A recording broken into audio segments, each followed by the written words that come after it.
hope you enjoyed video lesson 1. In this lesson today, we're just going to have a little bit of real talk, set some expectations, and most importantly, get the most out of your time in Banjo Adventures, because Banjo Adventures is an absolutely fantastic online platform where you're going to learn how to play banjo from scratch. But there are some ways that you can make the most out of your time here, and to really come up with a banjo practice plan that works for you, that fits into your lifestyle, and look at the different ways that our brains and bodies, take in this new foreign world, this new skill, this unusual thing that we're actually trying to learn to do. What we'll do is, first of all, we will look at coming up with a banjo plan that works for you and understand how to learn the banjo from scratch. So I've said this quite a few times before, that today, this is day 1. This is our first and worst day that we'll ever be at playing the banjo. It's impossible to get any worse than what we're at today. And that's not just for you, that's for me as well. Like, if you imagine, if I plan to pick up my banjo tomorrow and just get even 0.5% better than what I am today, then technically today is the worst that I'm ever going to be. Even though I've been playing banjo for a long time, today could be my worst day. Tomorrow I could be a little bit better. And then the day after that, I could be a little bit better still. As long as I keep progressing tiny amounts every single day.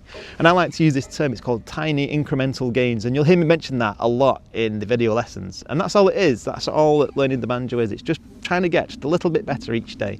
And the best way to do that is to come up with a banjo plan. Now, when I say banjo plan, I don't mean becoming rigid and setting your ways, having specific times, because them sort of grand plans don't actually work. They don't work. As a matter of fact, some of the best and most useful sort of time learning the banjo is going to be stolen minutes. And what I mean by that is, like, unlike other hobbies and activities, like, you don't really need much warm-up time with your banjo. As soon as you sit down, you put your neck strap on, you hit a few strings, and you spend like 10 seconds doing that basic frailing strum, you're in. That's your practice time. You're warmed up then, you started, you're good to go. So really, once you've sat down and you pick up your banjo, your time has begun. And I like to use a unit of measurement called a banjo hour, and that is the time spent with your banjo. Now, a banjo hour isn't a full 60-minute stint, because what I have found from my own personal experience is that after about 20 to 25 minutes, your sponge is full. Do you know what I mean? It's like your brain just cannot absorb in any more information, especially if it's you're combining practical skills with knowledge, and it's quite exhausting, really. If you've ever sat through an educational video at work, or one of those, it's all like e-learning now. They used to do e-learning where I used to work, and you'd be sat on the computer and you're into it, and then after about 10 to 15 minutes you can't be bothered, you're just like skipping through questions. Or if you've sat through a lecture at school or university, your first 20 minutes you're writing notes, after about 25-30 minutes you're looking out the window, you're thinking about what to have for lunch. And it's no different to this. Even though this is purely pleasure based, it's just a hobby, something nice that you want to do, the learning process is tiring, and you need time to obviously learn, and then after that you need rest to give your mind and body time to absorb what it's just learned. So I would suggest that, if you can, try and set aside a good 20 to 25 or even 30-minute block of uninterrupted time spent with your banjo. If you can't achieve that, if you've got children, or you get disturbed all the time, or if you just do not have 30 minutes in your day, 5 minutes is perfect. Just a 5-minute stint. What I'd probably suggest you do is just try and not just have 5 minutes a day, but try and have like maybe 5 minutes in the morning, 5 minutes at lunchtime, try and steal 10 minutes in the evening if you can. And in a way, that's probably going to work even better for you, because you're giving yourself time to rest in between those practice chunks, because our primitive monkey brains only work from repetition, practice time spent working and rest. So that is the best use of your time, is just to break it up into smaller chunks, 5 minutes, 10 minutes, or 20 minutes. That is going to work. Now, what will not work, and I know this for experience, is doing nothing all week and then expecting to sit down for a good 2 hours on a Sunday afternoon. And for the reasons I've just talked about, that will not work. It's not a good use for your time. It's actually a waste of your time, and it's not the way that you're going to learn this skill. And that's a good shortcut to sort of burning yourself out and getting fed up and bored. So keep it fun, keep it exciting, keep it fresh and new, and the best way to do that is break your practice time up into smaller chunks throughout the day, multiple times a day, and you will get there. Now, what I want to talk about now is the 3 stages of learning. Now, you've probably heard the well-known phrase, there is no gain without pain. Is that how it goes? Or no pain, no gain? Do you know what I mean? No pain, no gain. And in the first stages of learning the banjo, which I like to call the beginner growth phase, you're going to experience physical growing pains. Now, I don't mean actual pain, but I mean, you know, you're going to feel emotional senses of despair. You're going to feel like failure, like you can't do it, like somehow your fingers are different to everybody else's. Banjo's just too difficult. You're going to feel fatigued. You're going to feel like it's just getting beyond you, or it's too challenging. And those feelings are completely normal. And I like to call them growing pains. When you first learn that, your first chord is called the D7 chord. It requires 2 fingers, and when you put your frailing hand and then 2 fingers together, it's going to feel impossible. You're going to feel like you're splitting your brain into 2 halves, and this hand won't coordinate with this hand, and it's all normal. Honestly, it's you just need to lean into it. It's all part of the learning process. It's growing pains. It's frustrating, I know, but this is why I said it requires work, and it requires small chunks of practice, and you'll get there. You know, your hands will start working together. Your brain will start accepting this new skill that you're trying to teach it. So that is the first stage. That is the growth stage, the pain stage. That is where you're going to experience the most gains in the quickest amount of time. You're going to experience the most pain, and to me, that's the most fun. Now, the learning process is challenging, it can be frustrating, but you need to try and find a way to just enjoy it. Keep a notebook as well, log your process with every single day. And by keeping a record of your progress, you will you'll have something to read back on. I wish I had something to read back on. You know, like now, I don't have any videos or any audio or any notes, and I wish I did. I wish I could just go back to my day one and just laugh at myself and just read like how I used to struggle. And yeah, I'd suggest you do that. Keep a little notebook. Now, in Banjo Adventures, if you haven't joined the community already, go and join the Discord community, because in there you can chat with me one-on-one, and as well as that, you can upload your progress, and you can keep like a log of your own playing. So, you know, in 3, 4, 5 years, well, 5 months time from now, you can listen back to your first audio recording, and you can track your progress and see where you've become. And not only that, but it can inspire the rest of the community to keep on learning.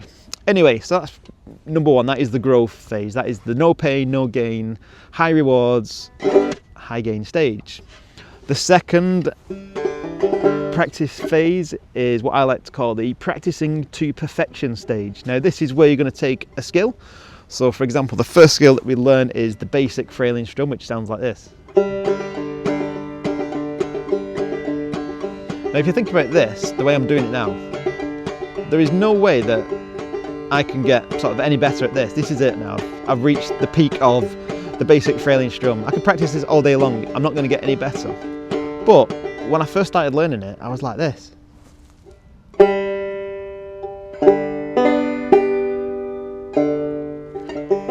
you know what I mean? So it's like on day 1, you're going to find it very difficult. And the practicing to perfection stage is where you take a skill that you understand how to do. So you've got through stage 1, now you know what you need to do, you just need to practice it and get good at it. So you're going to take that basic skill, let's say if it's the basic frailing strum, and you're going to spend time with it. You're going to spend a lot of time with it. And I've got all videos and practice exercises to help you get to grips with this. What you're going to find is over a period of time, things are going to start to click and start to feel natural. And this is what I mean by when I say practice to perfection. Things are going to get better, and it's going to get more and more intuitive, and you're going to get more comfortable doing it. But it gets to a point where, right, I'm there now, this is it, I can do it, I'm at 100%. And once you get to the top of the practicing to perfection stage, once you've reached the ceiling, there's no further to go. And this is what they call plateauing. So what a plateau is basically where you've achieved a skill and you've practiced it and you got to a point where you can do it now. Now, without the right guidance, it's easy to get stuck at those sort of moments, those plateaus, and think to yourself, I don't know what to do next, I don't know where to go or what to learn. Now, if you're learning online, if you're trying to teach yourself through YouTube and Google and all the rest of it, it's hard to know once you get to there what you need to learn next. And then for that reason, a lot of people give up because they plateau and they sometimes not knowing how to do something and struggling is demoralizing, but once you've mastered it and you've achieved that top level of what it is you're trying to do, that can be just as demoralizing, because then you're stuck in a position where you don't know what to do next, you don't know where to go. So the benefit of being here in Banjo Adventures is I've laid out this roadmap for you. So once you've reached, practice to perfection and you've got your basic frailing strum down, then it's time to incorporate your first chord and then switching between the two. And that's another practice to perfection, practicing doing your basic frailing strum between standard open G and D7. And then once you've practiced that and you've got to the top there, you're thinking, oh, I don't know where to go next. Then you turn that into your first song, Skip to My Lou.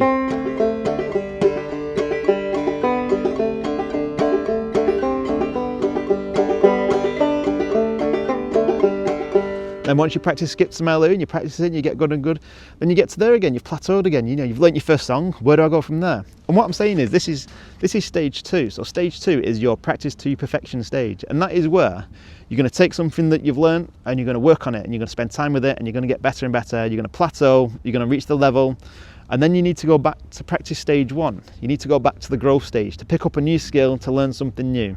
And like I said, all this is road mapped out in Banjo Adventures, so you don't need to think about it. It's all there. Just follow the modules, follow the lessons in order.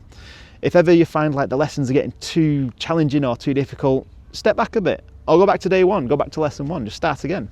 Because I always say it's like 2 steps forwards, 1 step back, and you might find yourself, you go on to, say, the Rambler module level lesson 2 and it's a bit too advanced, so you take it back a step, or you spend the next week just practicing what you already know. And that is the stage 2, that is the practice to perfection stage, and there's absolutely nothing wrong with that. With all 3 of these stages, you're going to learn, you're going to practice, you're going to grow, you're going to get better, you're going to progress, and that's what it's all about. The 3rd stage, the 3rd practice stage, is what I like to call the comfort zone, and this is where you've reached those levels, you've plateaued, and then when you pick up your banjo, you've got 2 choices. You could either go back to stage 1, you could learn something new, you could practice something that you already know and get better and better at it, or you could reap the fruits of your labour. And this is what learning the banjo is all about. It's all about just playing a song from memory. Because I always ask people when they first join Banjo Adventures, what is your ultimate banjo goal? And they always say the same thing, and I love it. It's very humbling, and it's simply this. It's just, they just want to play, just want to learn and play a song or 2 from memory. And once you got to that stage, you know that you have made it. That is it. That is the ultimate goal, is just to, like say, Cripple Creek, for example.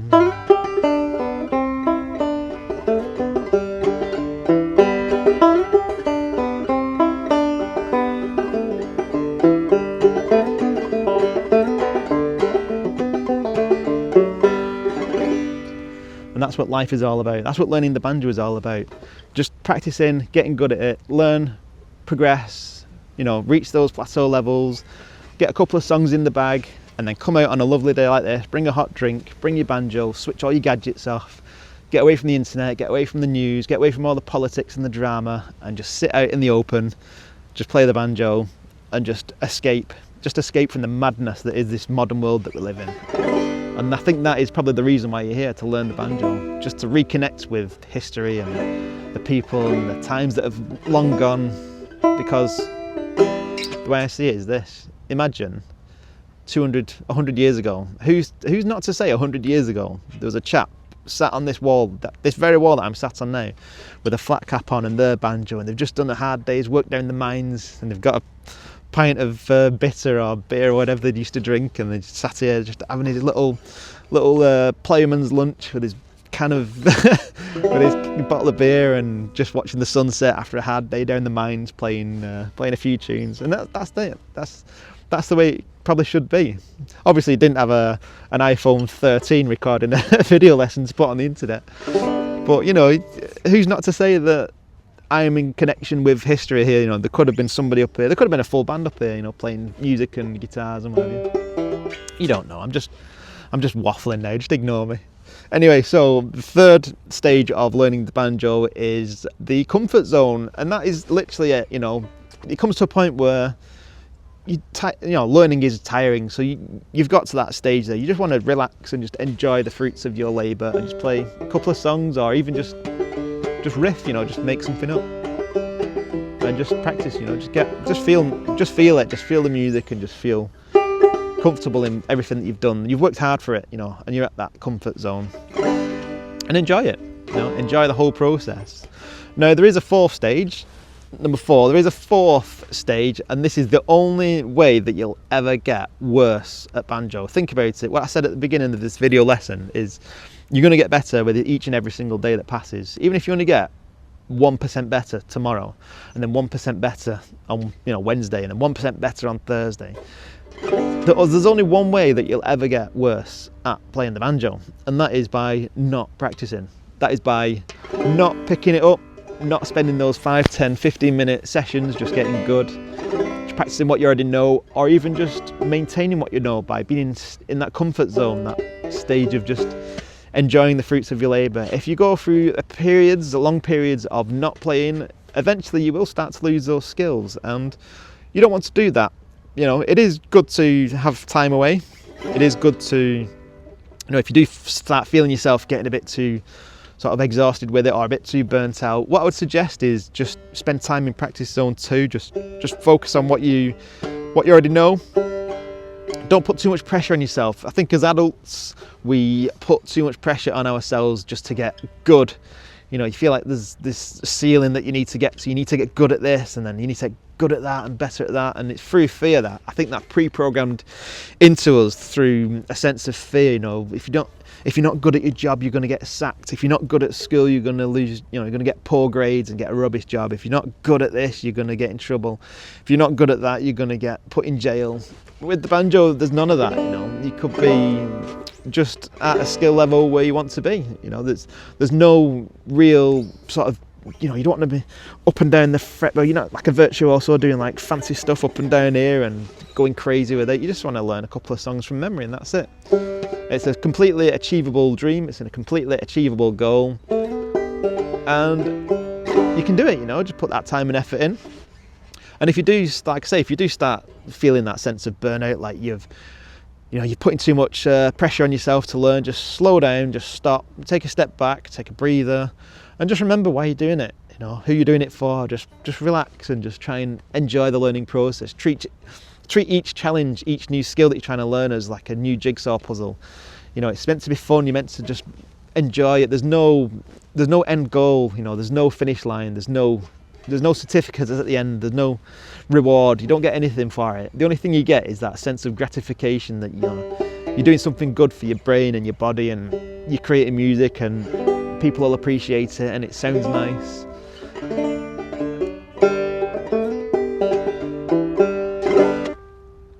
So that is it.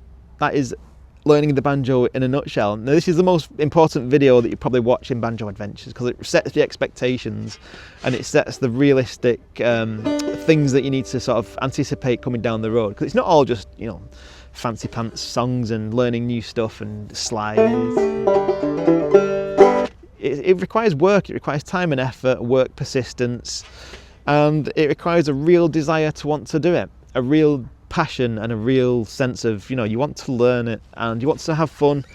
And yeah, it's really rewarding. It's one of the most satisfying and rewarding things that I've ever done. I'm sure that it'll bring you many years of joy. It's going to be a lot of fun, and let's just take it one step at a time, one lesson at a time, one module at a time. And if you ever get stuck, do not suffer in silence.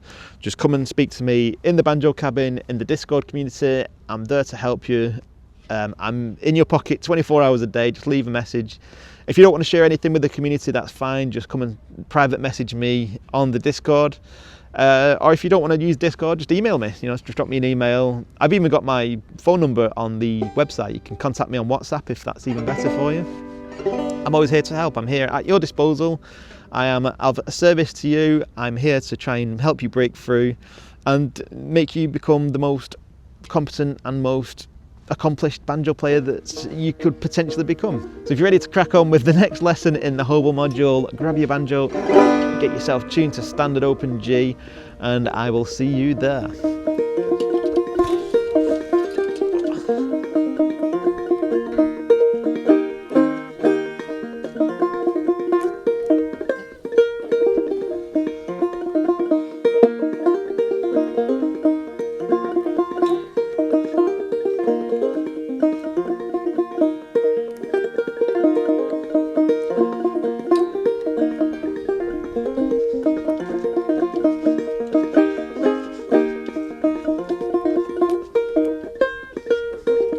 Come on.